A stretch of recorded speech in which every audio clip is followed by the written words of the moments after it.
그 중에서 한 2, 30분 중에서 한두 개씩 낙찰을 받고 4개월 동안에 그걸 팔 때까지 기다리라고 하신 분들이 한 2, 30분 정도쯤 되고, 그러니까 4개월 안에 하나 낙찰을 받고 그걸 팔 때까지 기다리다 보니까 하시면 되고, 그 중에 나머지 한 4, 50분 정도는 낙찰을 받으면서 팔으면서 연장을 하면서 계속해서 수강하시는 분들이 있고, 사실은 4개월이 지났는데도 낙찰을 못 받으시는 분들도 아직 제가 알기로는 한 2, 30여 분 정도 있는 것으로 알고 있습니다.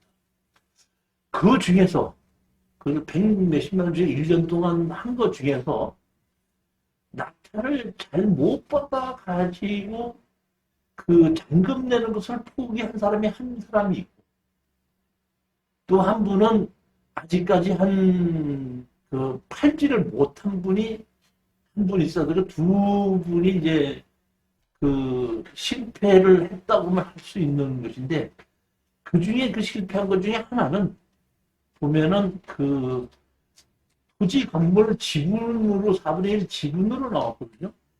강제 경매로 500만 원 때문에 낙찰을 받아 나왔기 때문에 이것이 500만 원이고 강제 경매이기 때문에 500만 원 갚아서 취해야 될 것이라고 생각하고 입찰에 들어갔는데, 막상 낙찰을 받고 현장에 가서 거기 있는 사람들과 협상을 하려고 가봤더니 식구 전부 다가 약간 좀 이렇게 정신박약의 식구들이 모여서 살고 있고, 왜 그 집으로 왔냐 했더니 다른 집에서 아주 어려운 집에서 살고 있다. 그 땅이 수용되는 바람에 그쪽 택지로 옮겨줘서 지금 새로 지어져서 옮겨왔다.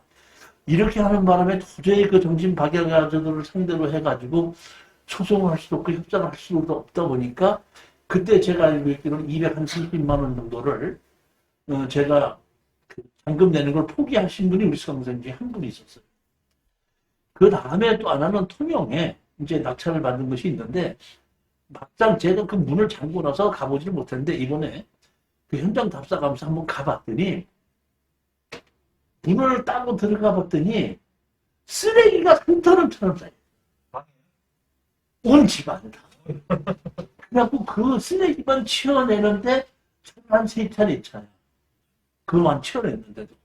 그리고 집 자체를 엄청나게 그 내부 자체가 쓰지 못하게끔 만들어져 있어서 그걸 수리해서 팔자니 문제가 있고, 그냥 팔자니 조금 있고, 그래서 그거를 이제 어떻게 팔아야 되냐. 두 건에 대한 것은 지금 조금 좀 문제가 있는데, 그 외에 나머지 분들이 낙찰을 받은 것은 대부분 다 마진이 적으느냐 많으냐의 차이는 있었고, 시간이 빠르느냐 조금 더 걸렸느냐의 차이는 있었지만, 대부분 많이 성공을 했기 때문에 저로서는 만족을 해요.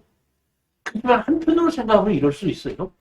저는 100개를 추천을 해서 98개를 성공하고 2개를 실패했다. 이런 얘기거든요.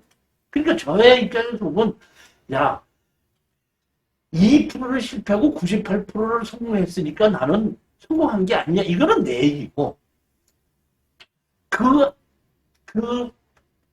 못 팔린 1개를 낙찰받은 사람은 그게 100%잖아. 그래서 저는 이제 올해는 2021년도는 맞이해서는 대수강 중에서는 한 번도 그런 실수가 없게끔 더 철두철미하게 노력을 해서 실수가 안 생기는 그런 물건을 이제 고르려고 더 준비를 합니다. 또 하나는 제가 현장 답사를 많이 다니거든요. 현장 답사를 예전에도 다녔는데, 뭐 요새만 다닌 게 아닌데, 예전에 다닐 때는 사진을 잘 찍을지도 몰랐고 찍지도 않았어요. 그냥 사진을만 찍고 동영상을 안 찍었어요.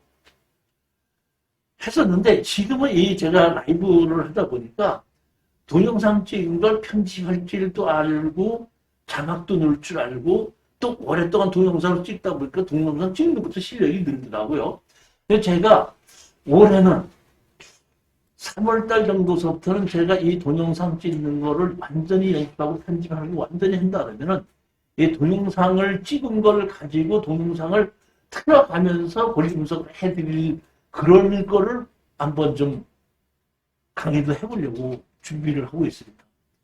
그런데 우리 수강생들 많은 분들이 저한테 그동안 얘기했던 게 뭐냐면 한 번 해서 자기 돈으로 한 개만 해놓고 좋은 물건이 계속 나오는데 팬들까지 기다려야 되다 보니까 너무 시간이 많이 걸린다.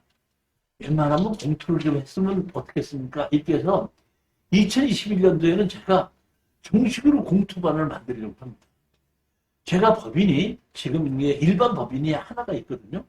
근데 일반 법인이 하나가 있는데 지금 제가 다시 만들고 있는 법인이 일반 법인은 그대로 있던 걸 그대로 가고 NPL 법인을 자본금 5억짜리로 제가 지금 만들고 있습니다. 아마 조만간 아마 한 달 이내로 아마 그 NPL 법인도 만들어지게끔 되면 NPL로도 공투를 이제 하는 것도 한번 만들려고 하고 그 다음에 또 하나는 지금 뭘 만들고 있냐면 농업법인을 만들고 있어요. 그러니까 농지의 경우에는 농업법인으로 투자하는 것도 만들려고 합니다. 그래서 세 개를 가지고 투자를 이제 하려고 하는데 법인으로 투자하는 게 좋아요? 개인으로 투자하는 게 좋아요? 지금은 법인이 좋고 개인이 좋아. 돈 버는 게 그렇지. 근데 제가 지금 이번에 그 우리 법인으로 낙찰받은 걸 가지고 그 세금을 내보니까 이렇더만 일단 법인으로 낙찰받으면 12%야. 취득세가. 그 다음에 낙찰을 받고 다 정산을 해서 마진이 남는 것에 법인세를 12%를 내도 2억 미만의 이득이 남았을 때. 그 다음에 주택을 가지고 이득이 남았을 때는 별도로 12%를 또 낸다고 그러지. 그러니까 주택을 가지고 하면 일반 마진이 12%고 주택에 대한 마진이 또 12%인 게 24%를 내는 거고 취득세까지 하면 36%가 되는 거예요. 이것은 그 최대인데 법인세라는 것은 마진에서 내는 거 아니에요. 그러니까 예를 들어서 내가 집세도 내고 그다음에 월급도 주고 하면 1년에 내가 어떤 거 한 거를 가지고 돈을 1억을 벌었는데 1년 동안 집세 낸 것이 뭐 3천만 원이고 그 다음에 직원 월급 준 것이 뭐 4천만 원이다. 그럼 7천 빠지면 실질적으로 벌은 건 3천만 원밖에 안 되는 거 아니? 3천만 원에 얼마? 12%. 3천만 원에 주택이라고 12%. 그렇게 되는 거거든요. 그러니까 그런 면으로 좀 이익이 되고 그 다음에 원가에 있을 때 우리가 취득세를 12%를 낸다 그랬잖아요. 그러니까 취득세를 내는 것도 원가에 삽입이 돼요. 마진에 이게 하다 보니까 그래도 제가 보기에는 물건만 잘 고른다 그러면은 좀 그 법인으로 하는 것이 개인으로 하는 것보다는 좀 더 좋지 않을까 이런 생각을 하고 있습니다. 그러면 어떻게 할 것이냐? 제가 투자를 하는 사람이 아니고 저는 물건을 골라주는 사람이지 않습니까? 그러다 보니까 제가 법인을 이제 만들어서 제가 법인을 만들고 있어서 제가 대표이사를 할 수도 있겠지만은 주식은 여러분들이 이제 제가 그 이사진들을 이제 뽑아서 500만 원이든지 이렇게 내서 그분들이 이사진들로 하고 평상시에 관리하신 분들 그분이 500만 원 냈다면 7명이면 3,500만 원 아니? 3,500만 원에서 관리비도 내고 다 하게끔 그분들이 내게끔 하고 관리를 하게끔 하고 제가 예를 들어서 추천 물건을 추천하지 않습니까? 그러면 그 7분 중에서 다 검토를 하고 조사를 해갖고 4분 이상이 이거 투자해도 좋다고 하게끔 되면은 그걸 확인하고 공투에 올리고 그래서 이번에는 그 기본 이사진들이 얼마를 들어가고 나머지 공투는 얼마를 받겠다 이렇게 하고 같이 그 이사진들하고 저하고 낙찰받는 것이 중요한 게 아니라 파는 게 중요하지 않습니까? 같이 다 팔아갖고 마진이 나오게끔 되면은 제가 그 팔고 돌아준 데 대한 그 컨설팅 비용으로 제가 순수한 마진의 10%를 제가 갖겠다는 거고 나머지 5%는 거기 이사진들이 수고를 하고 그동안 경비 쓴 거를 그 사람들 그걸로 채우자 이런 얘기예요. 현장 가보기도 하고 밥 먹기도 하고 뭐 탑사도 해야 되고 또 입찰 보러도 가야 되고 협상을 하려면 협상하러도 가야 되고 이런 비용이 있지 않습니까? 그런 비용은 5%를 그걸로 하고 나머지 85%를 가지고 투자자 전원들에게 공평하게 어떻게 나누게끔 되는데 그 나누는 것은 투자 어떤 물건을 이제 우리가 공투를 한다 그러면 그 잔금을 낼 때에 그 투자금을 내게끔 되지 않습니까? 그러면 그 내는 돈을 차입으로 잡고 빌리는 거죠. 법인에서. 갖고 마진을 남는 걸 갖고 공동하게 나눠가지고 이자로 주게끔 되는 거죠. 그러니까 투자자들은 그 이자 소득세를 본인이 개인이 이제 뭐 1년에 내가 낙찰을 받아서 뭐 얼마를 투자했더니 3천만 원을 벌었다. 3천만 원을 벌었으면 버는 것이 뭘로 벌게끔 된 거죠? 이자 소득세인데 이자 소득세에 대한 것을 개인이 또 다시 내야 된다. 이런 방법으로 해서 제가 운영할까 생각합니다. 그 다음에 이제 거기 7명 중에서 총무도 한두 명 두고 회장도 두고 부회장도 두고 7명이 항상 회의를 하는 걸 회의록을 작성해서 나누어 두고 회의가 끝난 다음에는 그 회의에 참석한 들이 다 서명하게끔 하고 일단 서명한 사람들로서는 같이 자기가 투자하게끔 된다 해서 얼마에 어떻게 투자한다고 결정을 했기 때문에 절대로 후회하지 말고 열심히 어떻게 최선을 다하자. 이런 방향으로 해갖고 법인을 3개를 한번 운영해서 공투하는 것을 만들려고 합니다. 괜찮은 것 같아요. 네, 좋습니다. 아니, 내가 아까도 얘기했잖아요. 계획은 사람이 생각을 세우는 건데 신이 보기에는 그 사람이 세운 계획이 얼마나 우습겠어요. 야, 계획 세운다고 다 되냐? 신이 보기엔 그래 안 그래요? 그럴 수도 있지만은 그래도 계획을 세우는 사람이 있고 계획을 안 세우는 사람이 있는데 계획대로 한번 열심히 노력해보고 우리가 계획된 것이 잘못됐으면 또 고쳐나가면 되지 않겠냐 이런 생각을 좀 하는 겁니다. 그래서 제가 보면 이게를 분류를 할 생각입니다. 하나는 지금 우리가 투자 물건 밴드가 있죠. 하나는 공투 밴드를 하나 새로 만들 거예요. 그럼 공투 밴드에 들어올 수 있는 사람은 4개월 동안 60만 원을 낸 사람 중에서 일단 4개월 동안은 저하고 같이 일반 투자를 한번 해보자.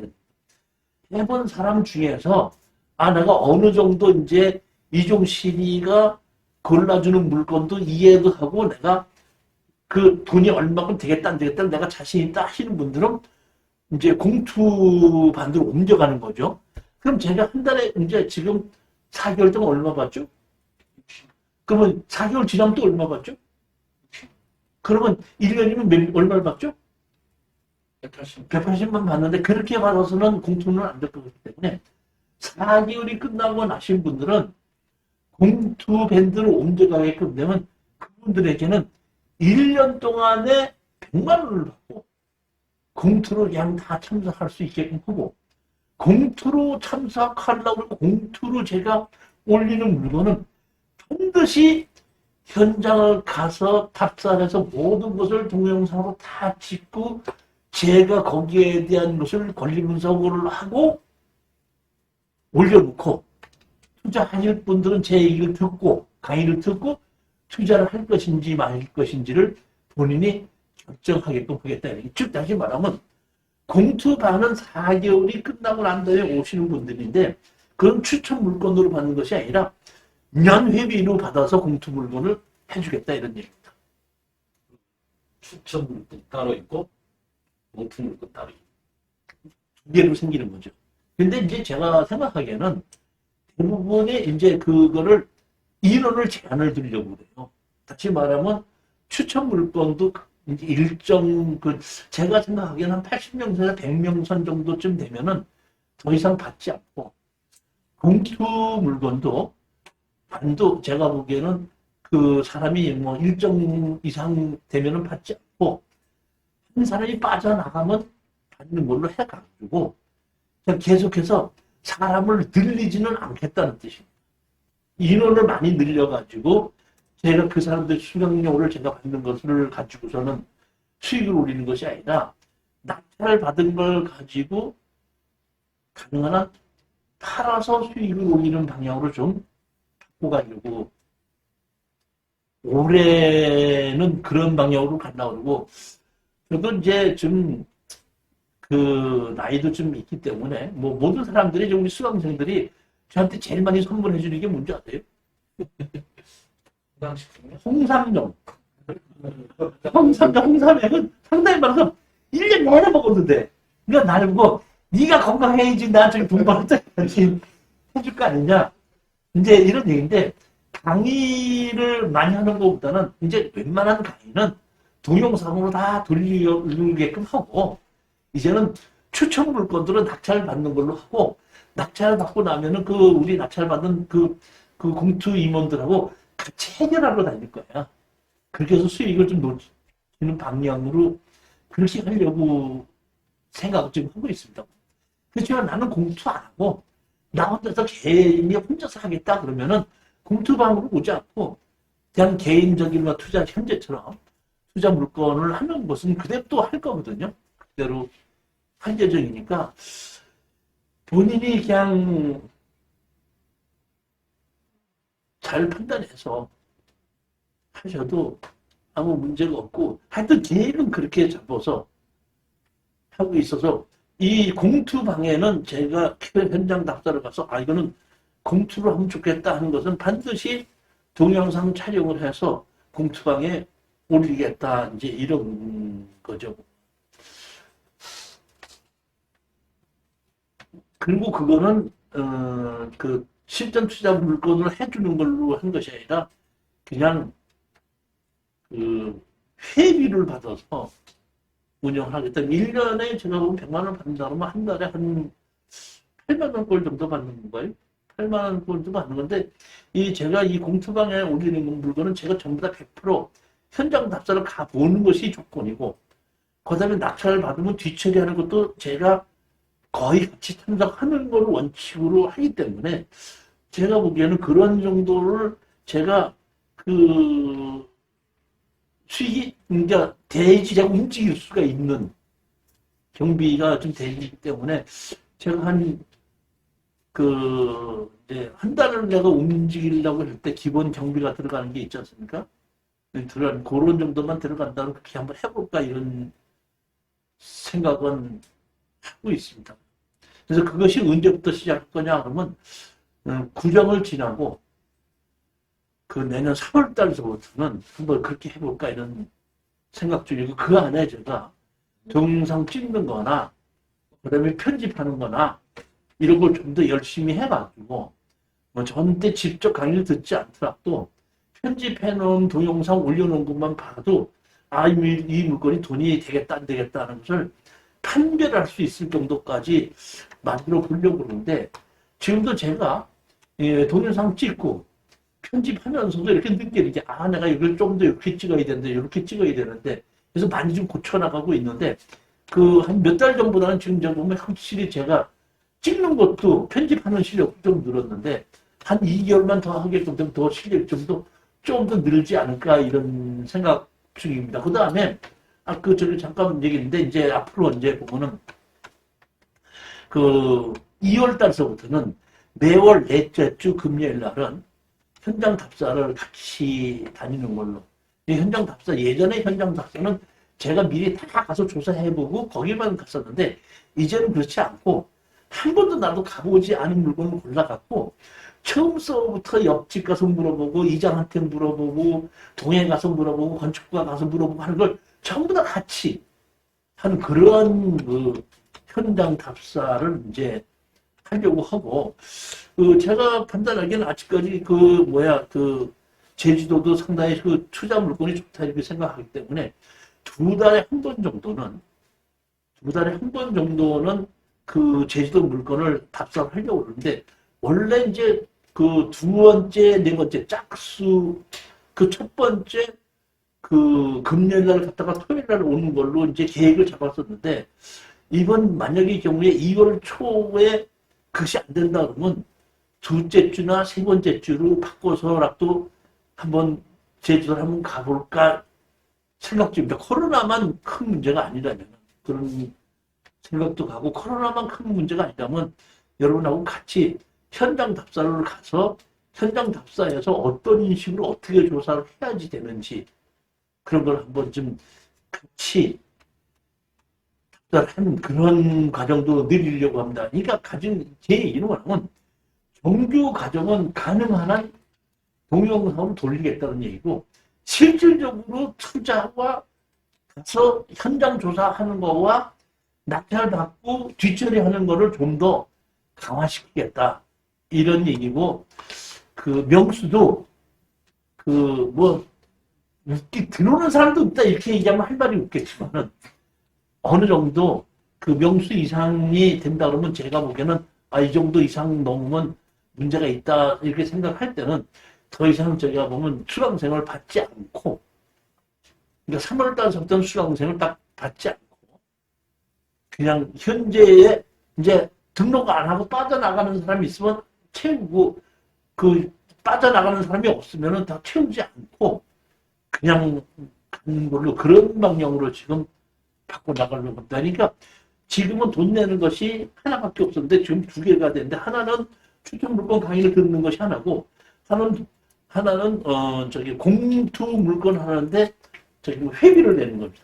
회비를 낸 사람에게만 제가 공투 물건을 설명해주고 추천해주고 낙찰받고 같이 해결해주고 그러는데 공투반에서 이제 그 법인마다 그 이사진들을 한 7명 정도를 모아가지고 집행하고 낙찰을 받고 뒤처리하고 하는 것을 이제 같이 한번 해보려고 그렇게 준비 중에 있습니다. 자, 계획은 누가 세운다 그랬죠? 행위 보기에는 그 계획이 우습다, 우습다. 우습지만은 열심히 노력하면 또 그 도와줄 수도 있는 것이 신이기 때문에 뭐 그렇게 제가 그 무모한 것은 안 하려고 하고 사실 보면은 제가 이 한 20여 년 동안을 추천 물건을 강의를 했는데 그동안에 공투한 적이 있겠어요? 있었지만은 한 번에 걸쳐서 해보게끔 되면 잘 안 되는 것이 있고 잘못되는 것이 있어서 제가 상당히 이렇게 이거 좀 당분간 하지 말아야 되겠다 그래서 다 절제를 했었는데 이제 이런 식으로 하게끔 되면 큰 문제가 없겠구나 하는 걸 방법을 제 나름대로 이제 만들고 틀을 만드는 겁니다. 다시 말하면 추천 물건을 추천하는 사람이 있고 그걸 잘 듣고 뒤에서 검토를 하고 내가 실수를 하지 않게끔 하고 확실히 있는 사람들은 검토를 하거든요. 그러니까 지금 보면 우리 한 2년 전서부터 우리 들어오신 분들이 공투하시는 분들이 따로 있잖아요. 그분들은 지금 뭐냐면 내가 추천 물건 하면 자기네들끼리 모여갖고 내가 추천 물건 하는 걸 자기네들끼리 다 일을 해요.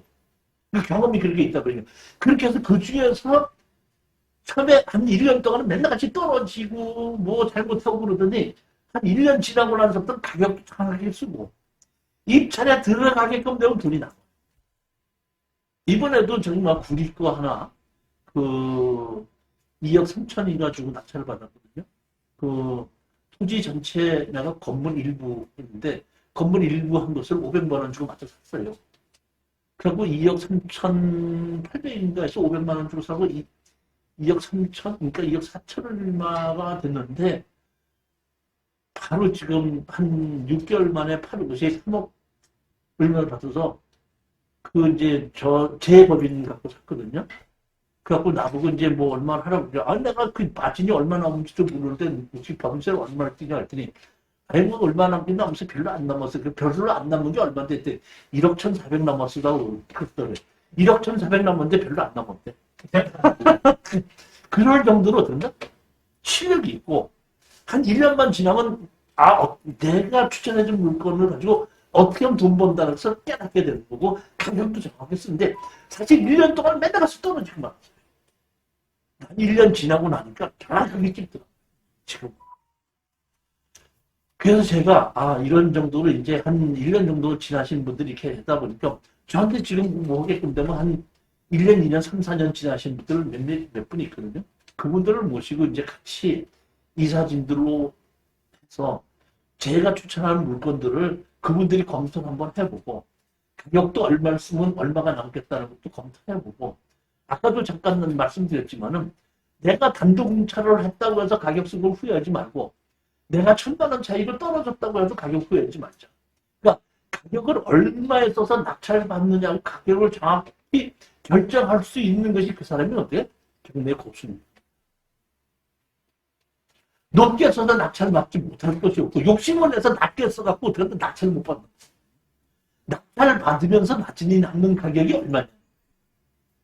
그 가격을 정확하게 우리가 알아낼 수 있는 그런 것이 되다 보니까 이제는 제가 보기에는 좀 자신이 생겨서 한번 해보겠다 이렇게 마음먹습니다. 그러니까 법인이 3개입니다. 일반 법인, MPL, 농업법인 이렇게 3개에서 각 법인마다 그 이사진들을 5명에서 7명씩 모여서 저는 주주가 없이 그냥 허울만 대표이사 먹고 나머지들 한 그 7명에서 주식을 가지고 그 7명에서 결정을 하고 그 주식을 안 가지신 분들은 그 주식을 가지신 분들이 투자 물건을 결정하면 나도 들어가겠다 안 들어가겠다는 것을 그분들이 결정하는 거예요.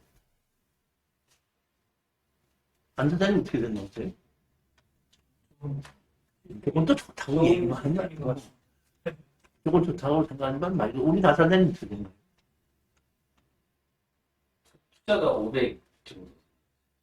아니 그러니까 그 이사진들이 500을 내는지 700을 내는지는 회장은 뭐 700을 내고 부회장은 600 내고 일반적인 이사는 500 내는 이렇게 정할 수 있는 거죠.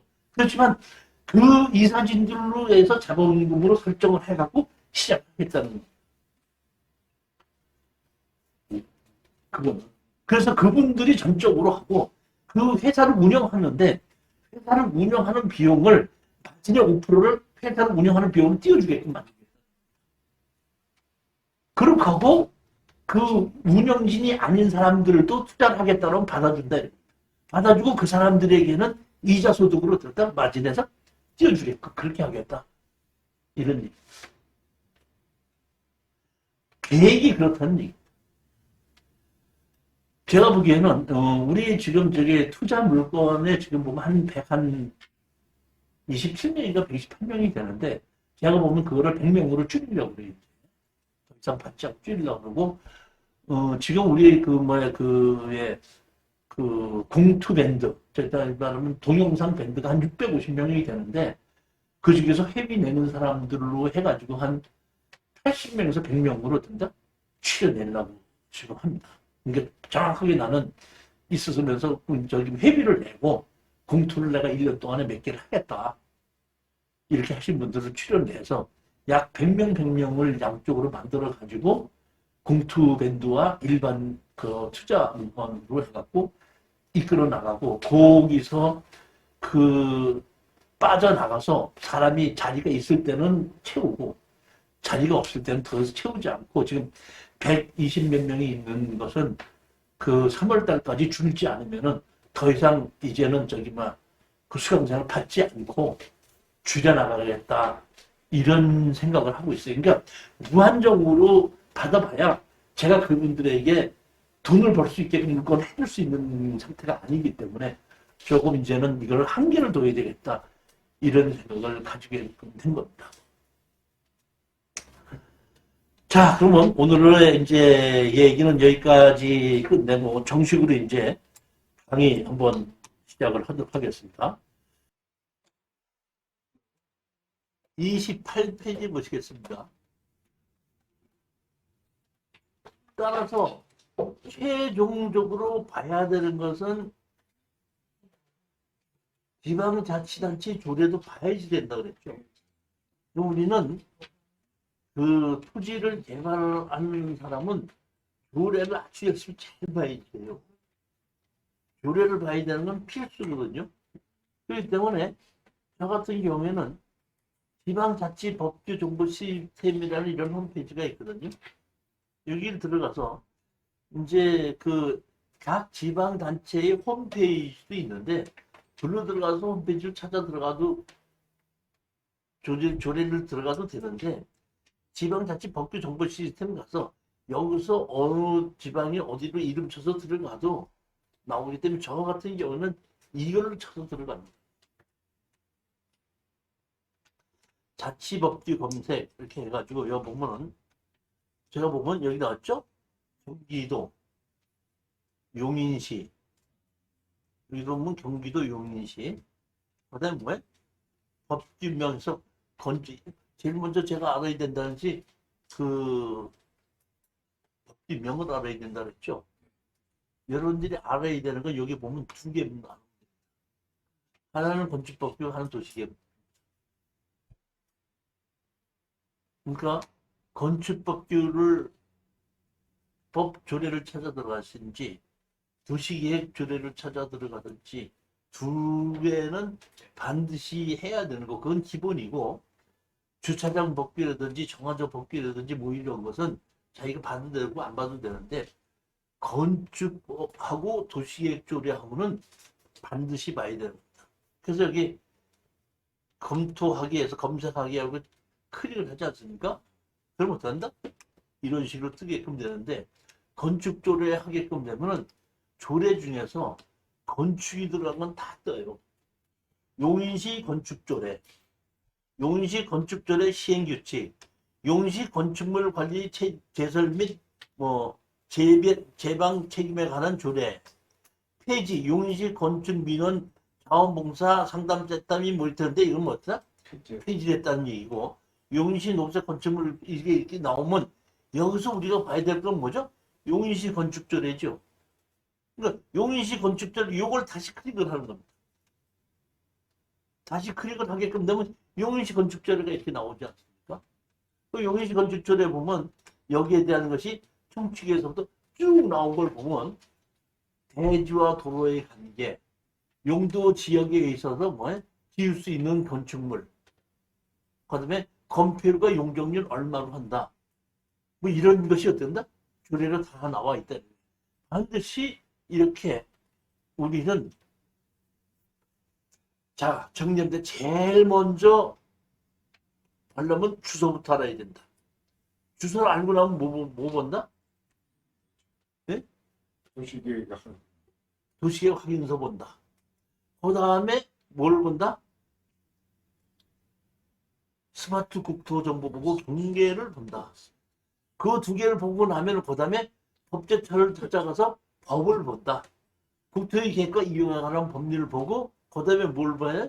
별표 서식도 보고 그 다음에 다 보고 난 다음에 마지막에 뭘 본다? 조례까지 본다. 거기까지 이렇게 순서에 의해서 보게끔 되면 맞는 겁니다.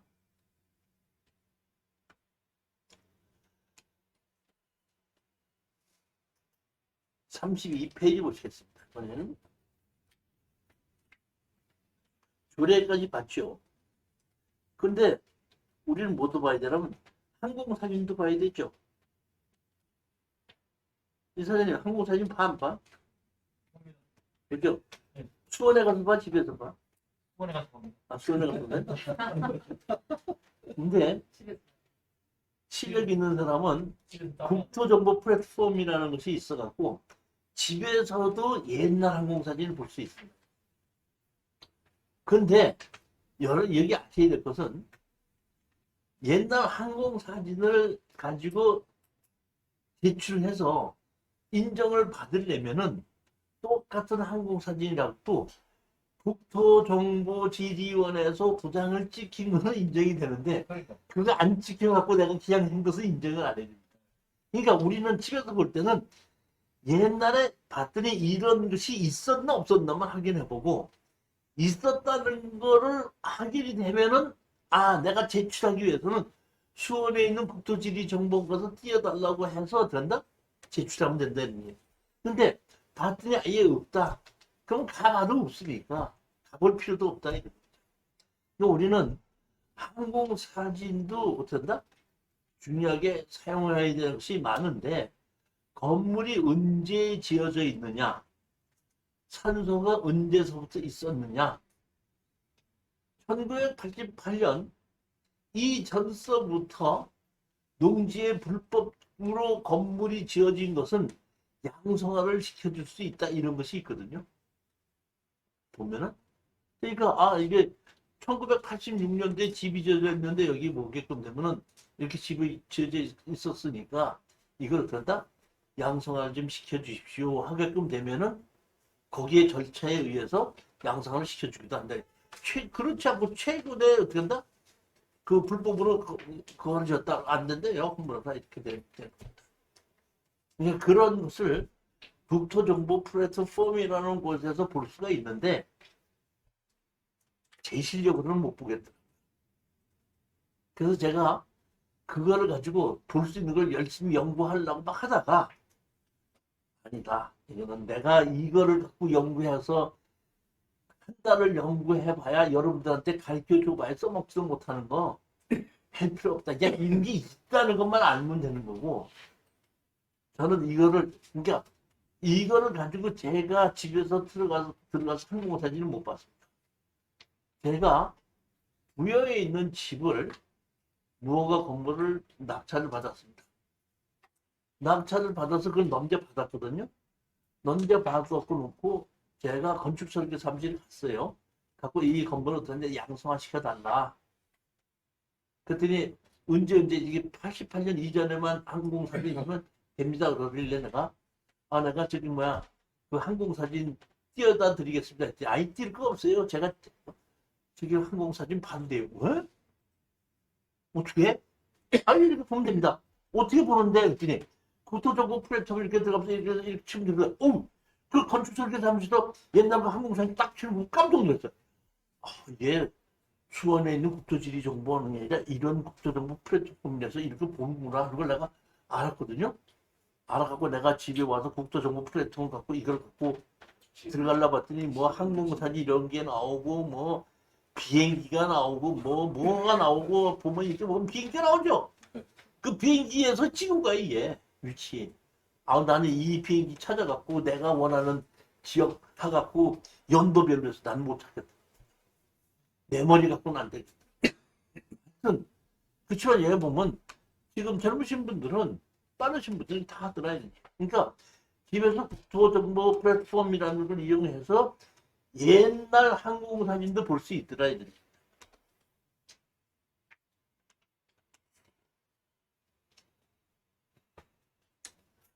36페이지를 보시겠습니다.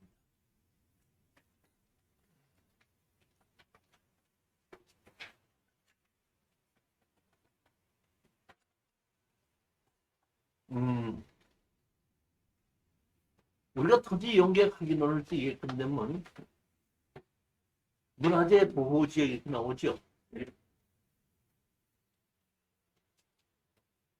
문화재 보호지역 그러면 건축허가 나요, 안 나요? 네? 저게 층수별로 건축허가 나. A등, B등, C등 버리겠다. 제가 알고 있기로는 문화재 500m 이내는 무조건 문화재 보호지역이에요.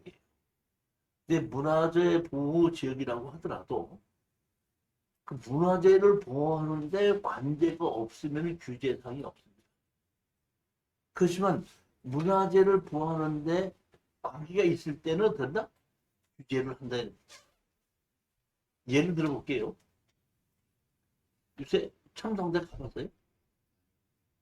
내가 중학교 때 수학여행을 경주로 갔거든요. 그래서 경주를 갔는데 뭐지 첨성대 있죠. 첨성대가 있었는데 내가 갔을 때 논바닥 가운데 있었어요. 진짜. 어떤 논이에요. 근데 뭐만 있어? 첨성대 있는 첨성대 있는데 그 논에서 들어가지고 저 바깥에서 첨성대가 있는데 내가 봤을 때 그 첨성대가 어디에 있었다고요? 논바닥 가운데 있었어요. 몇 년 전에 가봤더니 논바닥 쌓아놓고 다 쳐놨더라고. 그럼 땅 주인이 그 앞에다가 건물을 지으면 그 옆에 땅 주인이 건물을 지으면 첨성대가 보여 안 보여? 안 보이죠? 그러니까 이렇게 규제를 필요한 것은 못 지게 하고 규제가 필요하지 않는 것은 질 수 있게끔 하거든요. 즉 다시 말하면 제가 건축설계 사무실에서 근무할 때도 토지이용계획 확인원, 그 당시에는 도시계획 확인원이죠. 도시계획 확인원의 문화재 보호구역 이렇게 있거든요. 그러면 그 땅에 건물을 지을 수 있는지 없는지는 우리가 건축 설계를 해서 건축허가를 집어넣지 않습니까? 집어넣으면 군청이나 구청에서 그걸 가지고 문화재청에 보냅니다. 그럼 문화재청이 심사를 해갖고 이 건물은 지어도 된다 안 된다고 해서 문화재청에서 안 된다 그러면 반려. 된다로 짓는 거거든요. 그러니까 건축 담당자도 모르고 설계 사무실소장도 몰라요. 되지 않대. 저는 이게 그 한 십몇 년 전에 문화재 보유구로 돼 있더라고요. 그런데 일부에 있어도 내가 그 아는 설계 사무실에다가 전화를 해갖고 이거 저기 막 가설기 한번 해봐. 다세대 치려고 할 때 가설기 한번 해봐. 그럼 몇 평짜리 어떻게 나오나? 그랬더니 2시간 있다가 전화가 왔어. 아, 이 선생님 거기 그 저기 뭐야? 그거 다세대 못 지어겠더라고. 왜? 그랬더니 그럼 문화재 보호구역이잖아. 문화재 보호구역인데 뭐 다 못 짓는 건 아니잖아. 그거 못 짓게 돼 있어요. 그래서 못 짓게 돼서 그건 못 짓게 돼 있는 지역이야. 그걸 어떻게 알아? 그랬더니 이 교수 그거 모르세요? 문화재 공간 정보 서비스라는 홈페이지에 들어가면요. 거기서 보시면 되면 지금 같은 문화재 보호구역도 집을 질 수 있는 것, 2층 이하로 짓는 것, 4층 이하로 짓는 것, 아주 못 짓는 것 다 나와 있다. 그래? 어디에 있다고?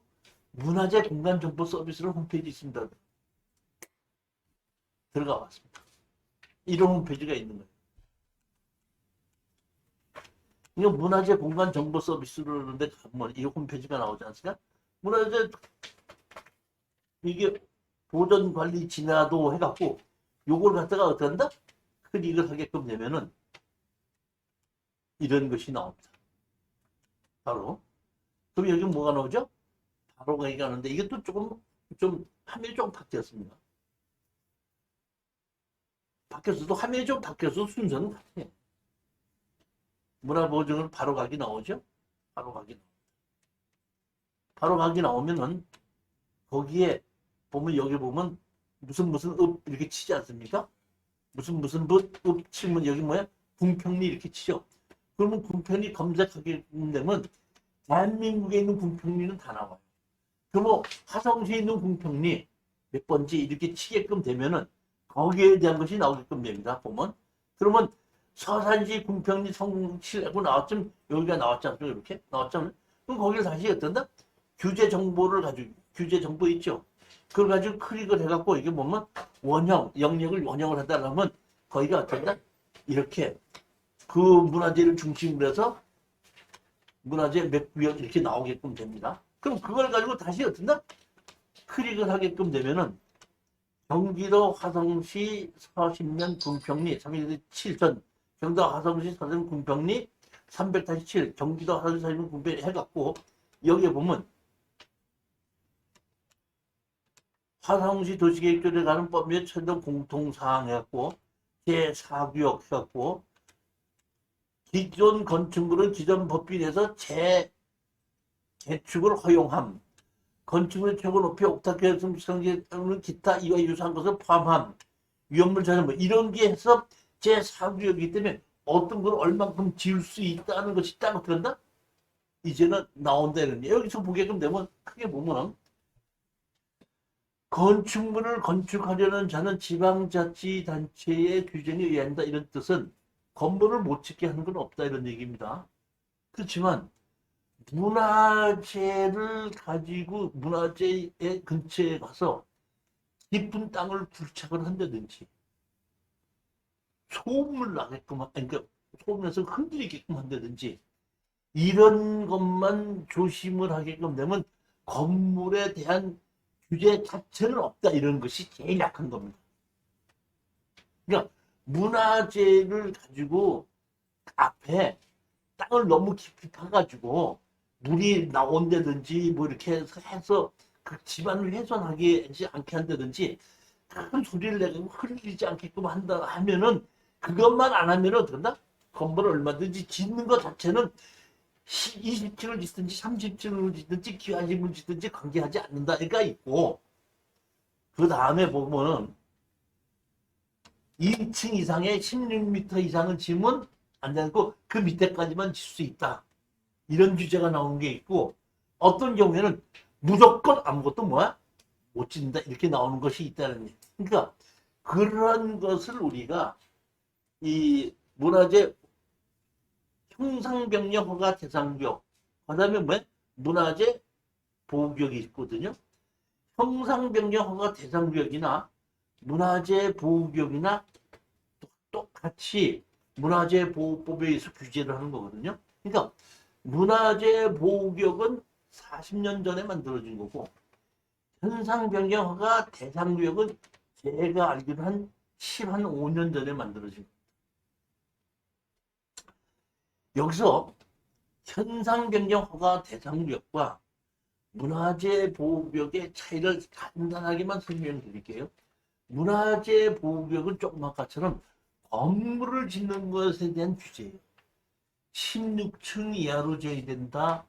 뭐 몇 층 비해서 높이는 얼마를 미만으로 지어야 된다. 이것이 뭐야?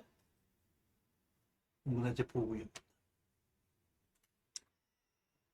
형상 변경 허가 대상구역.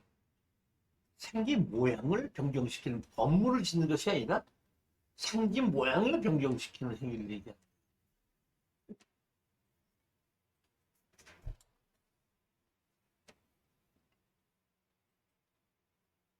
첨성대 앞에다가 본사를 기르면은 문화재 보호구역으로 건물 짓는 게 아니죠.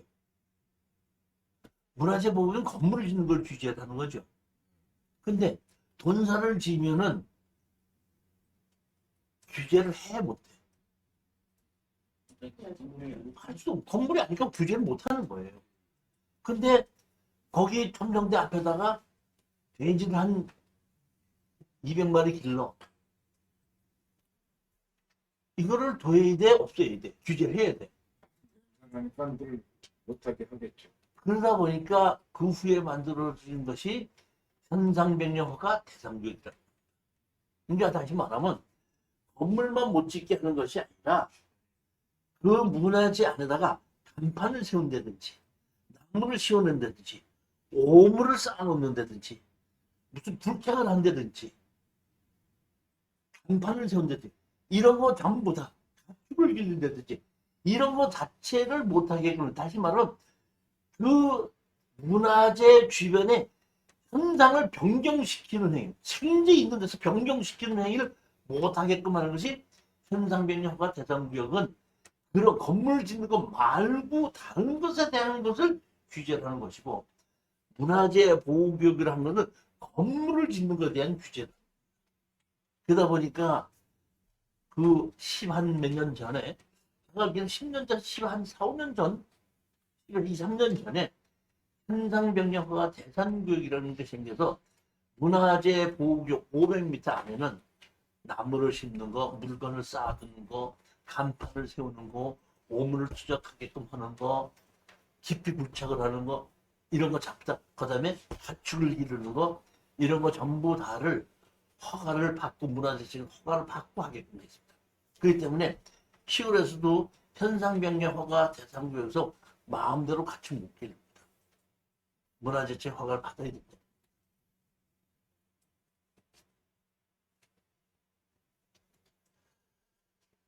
41페이지 보시겠습니다. 오늘도 제가 얘기가 좀 빠른가? 나는 좀 한다고 했는데 또 한 번 하다 보면 좀 빠른단 말이에요. 어떻게 해야 하다니? 저렇게 좋은 얘기만 하는데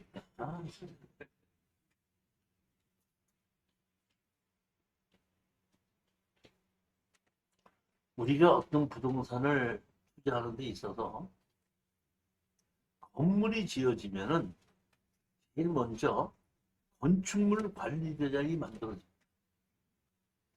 건축물 관리대장이 만들어졌다는 얘기는 건물을 합법적으로 지었다는 뜻입니다. 건축물 관리장이 만들어졌으면 등기를 올리는 건 아무 때나 올리면 됩니다. 안 올리면 안 올려서도 건축물이 없는 건 아닙니다. 따라서 우리는 등기부 등본은 있어도 되고 없어도 되고 큰 문제가 없지만은 건축물 관리자는 반드시 누구 이름으로 몇 평이 어떤 용도로 쓰여져 있는가를 확인해야 됩니다. 용도가 중요하거든요. 건물은. 그렇기 때문에 그 어떤 용도로 쓰여졌다고 하는 것은 건축물 관리장에 있다는 겁니다. 따라서 우리는 집이 있고 살 때는 반드시 건축물 관리장을 띄어서 확인해 보는 것이 우리가 해야 될 일입니다. 우리 보면 그 25시 민원인가 있죠? 네. 거기 들어가면 40mm. 24시 민원, 거기 24시 민원에 들어가면 건축물 관리장은 돈 내고 떼 기양 떼요. 그냥 그 기양 떼요. 저는 24시 민원으로 들어간 것보다는 이 세움터라는 홈페이지를 이용해요. 그러니까 어느 걸로 해도 건축물 관리장 뛰는 건 어떤 것이 더 좋다가 아니라 저는 그냥 24시 저기는 그냥 누구든지 웬만하면 다 하는데 뭐 제가 가서 봤더니 공인중개사들은 그 뭐 협회에 가입을 하면 금방 탁탁 수 있게끔 도 이렇게 나오대. 그래요? 못참 못해. 저는 24시 들어가서 돼요. 저는 그냥 세움터 들어왔을 때입니다. 편하다. 세움터는 뭐냐면은 이 건축 설계를 하게끔 되면 예전에는 도면을 그려 가지고 청사진을 부어서 제출했지 않습니까? 근데 지금은 그 청사진 굽지도 않고 우리가 CAD에서 도면을 그리지 않습니까? 도면을 그리게끔 되면은 인터넷으로 접수시켜요. 접수시켜서 도면을 가지고 청사진을 하는 것이 아니라 세움타라는 곳에 그 건축물에 대한 도면이 거기에서 다 보관이 됩니다. 어디서? 세움타라는 곳. 그러니까 우리는 설계 사무실에서는 반드시 여기 가입이 돼갖고 전부 다 건축물이 준공이 나고 뭐 하게끔 되면 세움터로 올라가고 내가 용도 변경을 하지 않습니까? 용도 변경을 하려면은 세움터로 들어가서 그 있는 현재 있는 도면을 받아서 설계를 하면서 어떻게 해갖고 어디를 어떻게 용도 변경하고 어떻게 한다고 도면을 그려갖고 전다 인터넷으로 접수시키고 통과가 되게끔 되면 그것이 다시 세움터에 올라가는 거니까 세움터에는 대한민국의 모든 건물의 도면이 쫙 다 있는 것이 세움터. 그러니까 저는 건축을 하다 보니까 세움터 홈페이지를 이용했죠. 세움터 홈페이지에서도 전다 건축물 관장을 띄울 수 있다는 겁니다. 저는 세움터에서 건축물 관리를 띄다 보니까 24시 민원에서는 잘 못 띄겠더라고요. 실력이 없는 거야? 잘 못 띄는 거야. 하여튼 보면 그러니까 이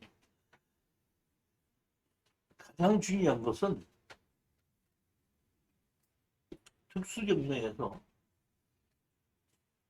땅만 경매로 나왔죠. 건물은 경매로 안 나왔지 않습니까? 네.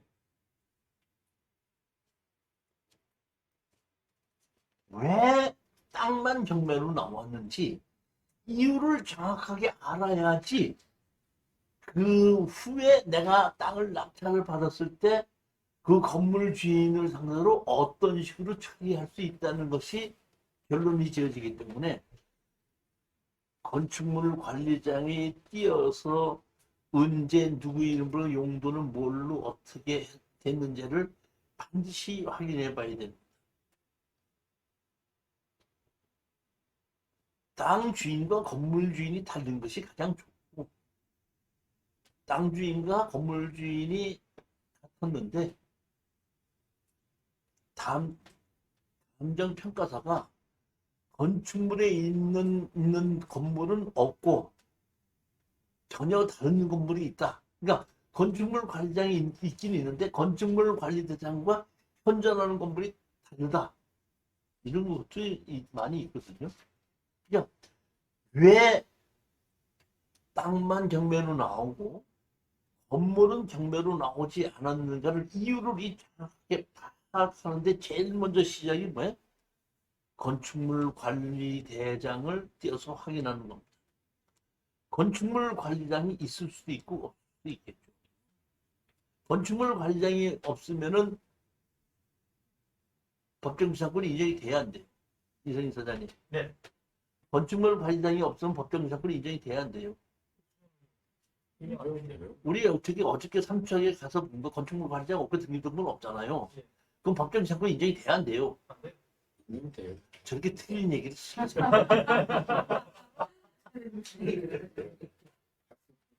네, 다시 말하면 그 판사님은 건축물 관리대장이 있느냐 없느냐 등기부 등본이 있느냐 없느냐는 법정지상권을 인정하는 거하고는 아무 관계가 없습니다.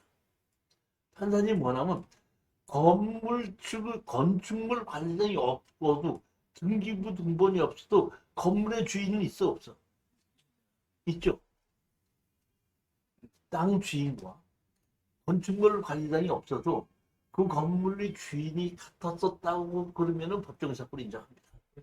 다시 말하면 우리 어떻게 보면 그 삼척에 있는 그 건물을 제가 봤을 때에 건축물 관리장은 없지 않습니까? 그렇지만은 건축물이 관리 대상이 없다고 법정지상권이 없다는 건 아닙니다. 있을 수 있습니다. 건축물 관리 대장이 그러니까 법정지상권이 있으면은 받아야 안 받아요.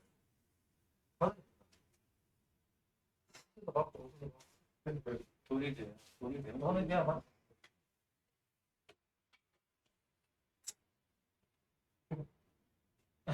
그럼 돈이 돼야 안 돼요.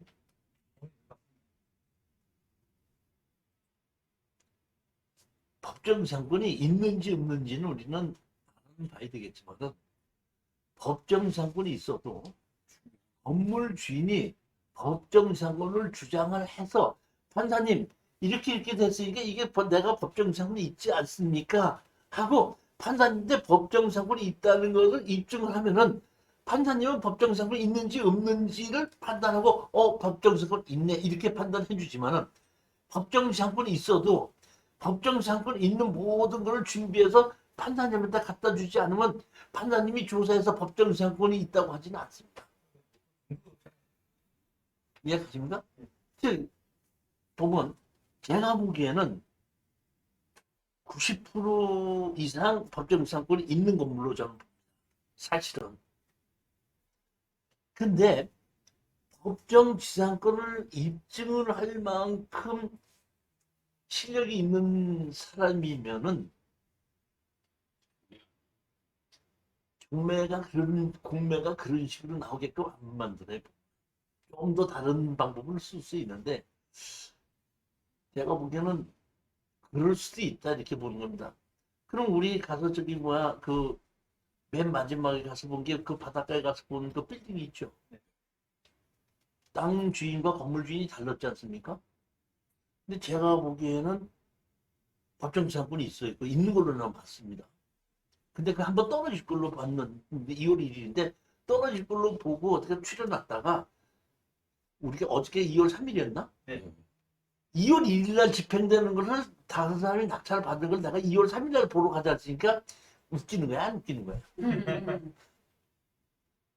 한번 떨어질 줄 아셨죠? 난 떨어질 줄 알았어요. 난 법정지상권 있는 걸 봤기 때문에. 근데 그걸 몇 프로에 받았죠? 140. 41.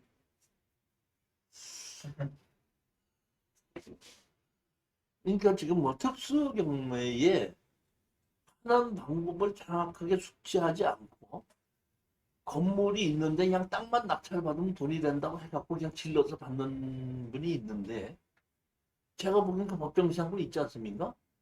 법정지상권이 있으면 우리가 이제 땅을 낙찰 받으니 건물 철거하고 지료 내놔라 하면 그 건물이 억대되는 건물인데 변호사 사야 안 사. 그럼 변호사가 이거 이렇게 해서 법정지상권 있지 않습니까? 그러니까 철거하라는 건 뭐고 지료를 내겠습니다. 오케이 그럼 지료 감정해라. 지료 감정해서 거기 평당 500만 원이니까 뭐 1년에 1,000만 원 내라. 나올 수 있겠죠. 500만 원 내라. 나올 수 있겠죠. 뭐 알았습니다 하갖고 그 1층에서 월세 100만 원 받는 거 1년 받으면 1,200만 원 받으면 거기서 500만 원 주면 되잖아. 또 건물 주인은 아쉬울 게 없다는 겁니다. 월세가 들어오는 곳에 있는 것에 건물만 사가지고 된다? 그 월세 받아갖고 그 저기 뭐야 지료 주는 거 한 개도 안 어렵습니다.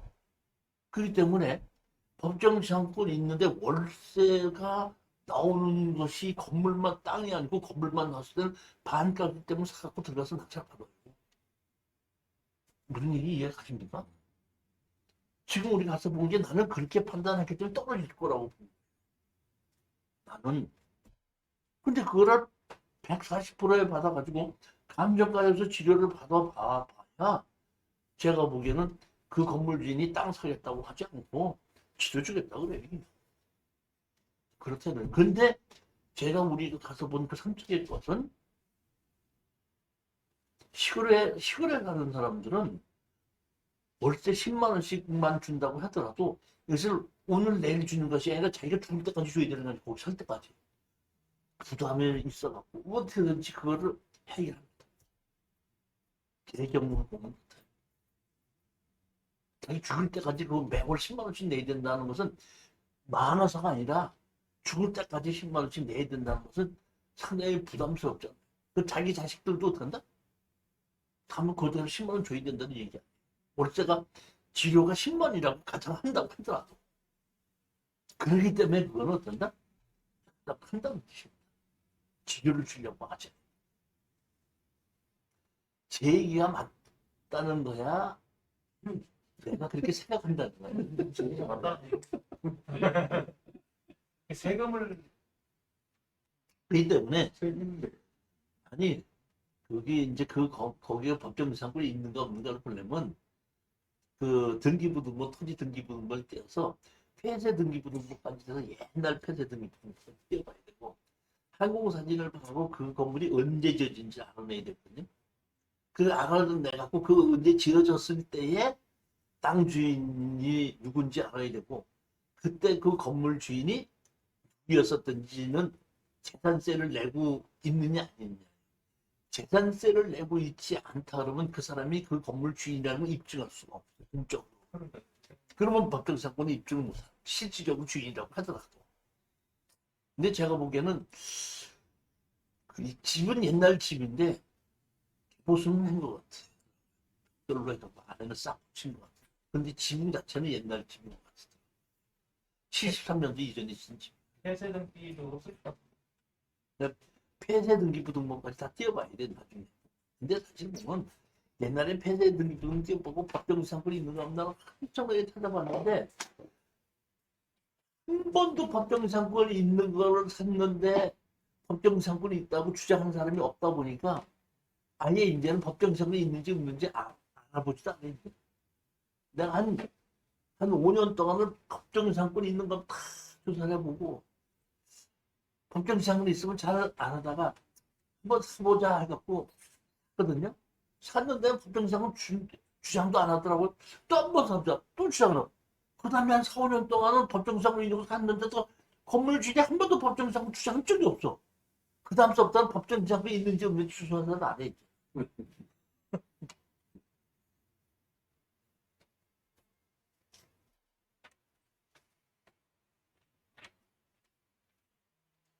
법정지상권이 있다 없다고 중요하지 않고 건물 주인이 그냥 땅을 사겠다. 땅을 받자. 이런 걸 하든지 아니면은 그냥 저기 뭐야 노인네 돌아가실 때까지만 내가 돈 줄 테니까 좀 살자. 그 다음에 가져라. 아니면 그냥 알아서 가져. 그냥 나 빠져나올 테니까 돈 건물 비용만 조금만 줘. 이렇게 해서 조정을 해갖고 다 그런 이유. 대체 법정지상권을 주장하면서 저기 뭐야 그 월세를 준다는 건 딱 한 번밖에 없었어. 그 딱 한 건 있는 걸 저 우리 김희주가 한 7, 8년 월세 잘 받고 있어 지금.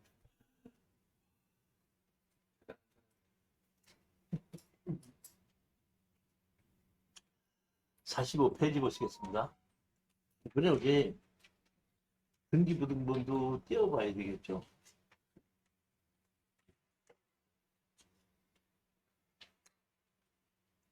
그러니까 우리는 그 등기부등본 띄우는 건 저는 인터넷 등기소에 들어가서 하긴 하는데 우리 저기 이사장님 이것도 24시 들어갑니까? 아니 인터넷 등기소 인터넷 등기소 들어가죠. 인터넷 등기소에 들어가서 띄워가지고 언제 건물 주인, 땅 주인이 언제부터 주인이었고 누가 있었는지 그 내용으로 쭉 살펴보는데 사실 보면 인터넷 등기소에 잘 많이 이용을 하지는 않아요. 왜냐하면은 우리 그 경매 정보지에서 등기부등 다 볼 수 있잖아요. 근데 제가 인터넷 등기소에 들어가는 것은 뭐냐면 내가 낙찰 받으려고 하는 땅 옆에 있는 땅. 그것이 우리가 관계에 있어가지고, 저게 주인이 누군지, 그 옆에 땅이 우리 땅을 침범했다든지, 건물이 침범했다든지, 건물 주인이 누군지, 또 내 옆에 들어가려고 할 땐 누군지, 우리가 땅이 침범한 것이 있으면 우리가 낙찰 받으면 침범할 수 있지 않습니까? 침범했을 때 그 땅 주인이 누군지, 이런 것을 알기 위해서 보면, 인터넷 등기소를 가서 띄워가지고 들어가서 보게끔 되는 겁니다.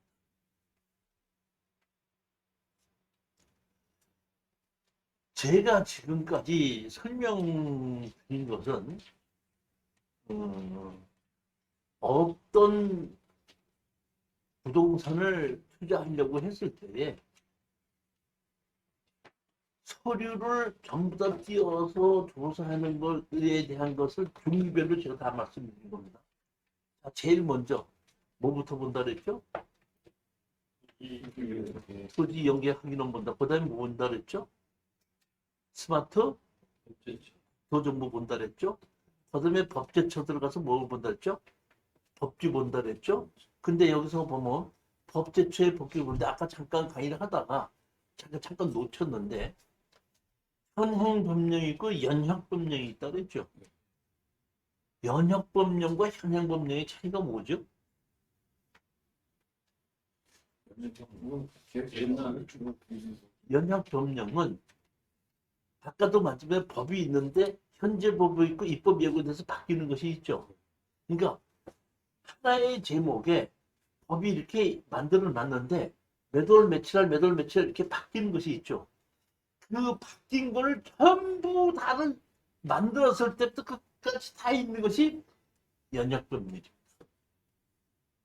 보면 몇 조 몇 항이 언제 바뀌었는가에 따라서 그 법이 만들어지기 이전서부터 돼 있다 그러면은 법률에 어긋나는 것이 아니거든요. 근데 그 법률 이후에 만들어진 것 같은 경우에는 뭐냐면은 법을 적용받는 겁니다. 우리가 쓰잘데없는 돈을 내는 것 중에 하나가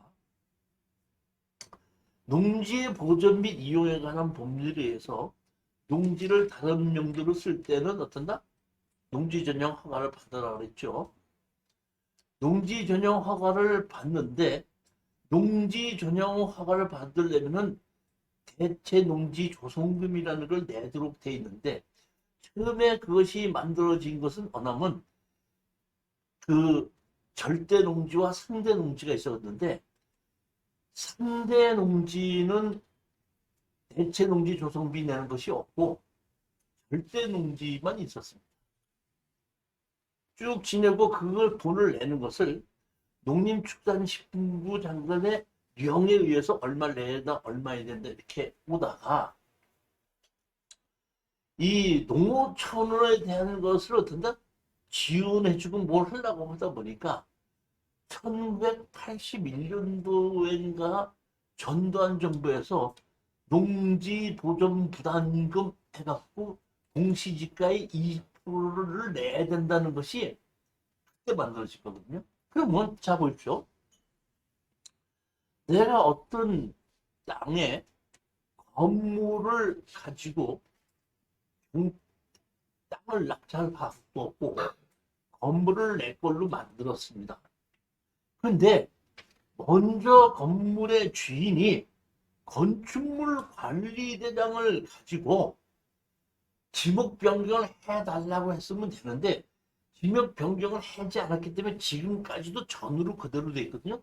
그러면 내가 지금 그것을 팔을 때는 대주로 바꿔서 팔려고 하면은 건축물 관리장을 띄워가지고 지적과에 가서 지목 변경을 신청을 해주십시오 하면 해주는 겁니다. 근데 지목 변경 신청을 해달라고 하면 뭘 내라 그래? 농지전용 부담금 내라 그러죠. 그러면 자 보십시오. 건물이 1971년도에 지어져 있다 이런 뜻이거든요. 그러면 건축물 관리장이 1971년도에 지어졌을 때는 농지 전용 부담금 내는 것이 있었어 없었어요? 없었다고 얘기하잖아요.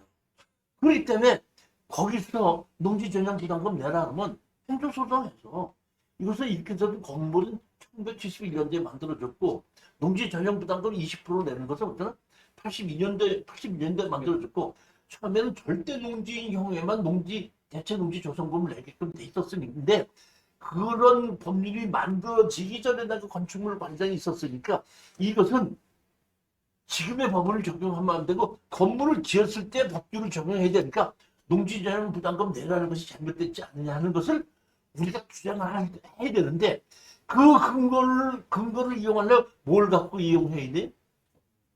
연역법령. 그러니까 저도 연역법령 다 봤기 때문에 언제 이 법이 생겼으니까 언제 이전에 이렇게 됐을 때 이렇게 되고 언제 이후에 이렇게 됐으니까 이렇게 된다 하는 것을 우리가 판사님한테 주장을 해야 되는 거예요. 판사님한테 주장을 할 때는 주장도 해야 돼, 입증도 해야 돼. 그러니까 연역법령에서 찾아내서 몇 월 며칠 날 이런 법이었을 때 이런 법이었는데 보니까 그 후에 이렇게 바뀌었지 않느냐. 그러니까 내가 보면 지금 이 군청에서는 현재 이 법규를 적용하는데 내가 건물이 지어진 건 이때니까 이때 이 전에 이 법규를 적용해야 되지 않느냐는 거를 내가 얘기해야 돼. 판사님이 조사를 해서 해줘. 담당자도 자기가 조사를 해. 내가 입증해야 돼. 이럴 때 필요한 것이 그게 뭐야? 연역법령이라는 거예요. 연역. 저는 그 역대 정부의 부동산 정책은 전부 다 제가 그 연역법령을 다 보고서 언제 무슨 항이 생겼고 언제 무슨 항이 생겼고 언제 어떻게 됐다는 것을 다 알아내가지고 그걸 얘기를 한 거예요. 제가 무슨 머리가 좋아서 그걸 보고 그 연역법령 보고 현재 법령 보고 입법 예고 보고 그 다음에 뭘 봐야 된다? 시행령 봐야 된다. 그 다음에 뭘 봐야 된다 그랬죠? 조례를 봐야 된다. 그렇죠? 그 다음에 우리가 건축물 관리장 띄워봐야 되고 등기부등본 띄워. 그 지금 제가 얘기한 모든 서류를 다 놓고 보고 서류상으로 평가를 다 해보고 그 다음에 마지막에 서류를 접수해서 확인되면 이제 면접 보는 거죠. 그런 식으로 그런 서류를 다 보고 어떻게 된다는 것이 확인이 되고 나면 그 다음에 가서 보는 것이 현장을 가서. 즉 이 얘기는 이런 얘기예요. 제가 이제 다음 주에 좋은 물건 있어갖고 현장 답사하려는데 같이 가실래요? 시간 되면 가겠습니다. 그러면 가면 좋을 것 같지만은 그렇지 않고 저는 맨날 며칠을 그 물건을 가지고 연적으로 해가지고 서류상 다 보고 지금 얘기한 서류상 다 본 거예요. 그 다 보고 난 다음에 이 정도쯤 될 것이라고 마지막 확인하러 간 거거든요. 저는. 근데 같이 따라가 봐도 사전에 그걸 한 개도 보지 않고 그냥 가서 저를 따라가서 본 것은 땅을 본 것이 아니라 소풍만 갔다 온 거예요. 소풍만 가야 돼. 나 밥도 사줘야 돼.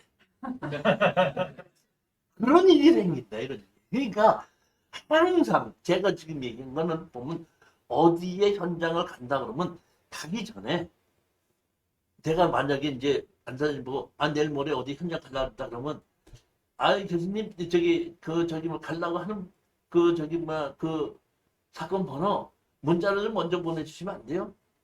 보내달라고 해갖고 나름대로 그 땅에 대한 모든 소리를 다 하고 생각해 보는 거예요. 그리고 오늘 내가 가서 아 이건 이렇게 됐고 이렇게 됐고 이렇게 됐을 것 같은데 내가 오늘 갔을 때는 뭘 봐야 되겠구나 이렇게 가서 보고 그 다음에 저하고 같이 갔으니까 교수님 내가 봤을 때 이렇게 됐는데 이렇게 됐을 때 이게 어떻게 되는 겁니까 하고 물어봐서 확답을 내려서 아 내가 이거를 어떻게 하면 되겠구나 하고 판단을 내리고 오면은 그건 현장 답사한 게 맞습니다. 회나 한 접시 먹고 커피나 먹고 아이고 내가 밥은 내가 같이 가니까 밥은 내가 살게요. 밥 사러 간 거야. 현장 답사. 그렇지 밥 사러. 그냥 잘못하면 시간 내서 간다는 것이 답사를 하는 것이 아니라 답사를 그렇게 간다는 무슨 얘기인지 이해하시죠? 항상 그런 서류상으로 모든 것을 다 해서 머릿속에 넣어놓고 마지막 확인을 해야 되는데 현장 가기 전에 제가 얘기한 이 서류를 다 봐야 된다. 그리고 어떻게 됐다는 걸 알고 나서 서류상으로 떨어지는 건 아예 현장 가볼 필요도 없는 거예요. 서류상으로 떨어지고 뭐 하려고 가볼 거예요. 서류상으로 합격했기 때문에 가보는 거거든요. 서류상에 확인해서 가봐도 그때도 또 떨어지는 거예요. 충분히 제 얘기를 이해를 하셨으리라고 생각하고 오늘 첫 시간에는 어떤 소리를 무엇을 어떻게 보느냐만 얘기를 했고 다음 시간에는 다음 주 목요일 날은 구정연휴입니다. 그 때문에 며칠 한다가 수요일 날. 수요일 날 올 때 기왕 와야 돼. 떡국 한 걸 갖고 와야 돼. 한번 보겠습니다. 그러니까 연휴이기 때문에 하루 빨리 수요일 날 해가지고 수요일 날 오후 3시 하고 저녁 7시에 강의를 하도록 하는데 조금 제가 말이 빠르고 소리를 잘 지른다고 그러거든. 좀 다른 강사들처럼 말 좀 천천히 하고 그 소리도 안 지르고 소근소근 되는 연인한테 속삭이는 목소리를 강의를 하는 정도로 연습을 하고 생각은 그렇게 해야지 하고 시작했는데 하다 보면 이게 소리가 높아지고 많이 달라지고 그러네. 자, 근데 내용이 중요한 것 같아요. 잘 들어주시니까 감사합니다. 자, 다음 주에 다시 뵙도록 하겠습니다. 자, 안녕들 들어가시고. 고맙습니다.